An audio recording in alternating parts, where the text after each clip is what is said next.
नमस्कार, प्रणाम। दिलों का धड़कन धनंजय धड़कन के चाहने वाले हो जाए खुश। फिर से गाने का पोस्टर आ गया भाई साहब। जिस गाने का टाइटल आप लोग देख रहे हैं काफ़ी ज़बरदस्त और सुपर हिट होने वाला है भाई साहब। गाने का टाइटल है थम के मार। आप सबको बता दूं इस गाने को रिलीज़ किया जाएगा बेस्ट भोजपुरी यूट्यूब चैनल पे। इस गाने को रिलीज़ किया जाएगा जिस गाने का टाइटल आप सबके बीच में है थम के मार। आप सबको बता दूं इस गाने को बहुत जल्द आपके बीच में रिलीज़ किया जाएगा बेस्ट भोजपुरी यूट्यूब चैनल से। आप सब बता दूं कि धनंजय धड़कन का वो गाना आता है, समझिए सोशल मीडिया पर काफ़ी ज़बरदस्त वायरल होता है। आप सब बता दूं इस गाने को लिखे हैं बिट्टू शर्मा, इस गाने को लिखे हैं। और संगीत की बात किया जाता है तो इस संगीत का भी म्यूजिक डायरेक्टर जो है वो चेंज हो चुके हैं। आप सब बता दूं थम के मार इस गाने का म्यूजिक संगीत है रिकेश भाई। आप सबके बीच में रिकेश भाई का संगीत है।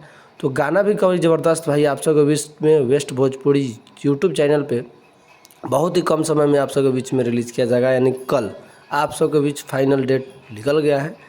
थम के मार धनंजय धड़कन, आप सबके सुपरस्टार दिलों का धड़कन धनंजय धड़कन का गाना काफ़ी लोग बेसब्री से इंतज़ार करते हैं कि कब इनका गाना आएगा। सोशल मीडिया काफ़ी इनके गाना को एक्टिव मूड में रखती है। तो वेस्ट भोजपुरी में फिर से आ रहे हैं आप सबके सुपरस्टार दिलों का धड़कन धनंजय धड़कन गाने लेकर। तो इसी तरह का वीडियो देखने के लिए भोजपुरी प्लेटफॉर्म यूट्यूब चैनल को सब्सक्राइब कर लीजिए। और अगर आप भी हैं धनंजय धड़कन के फैन तो एक बार कमेंट कीजिएगा ताकि ऐसा अपडेट और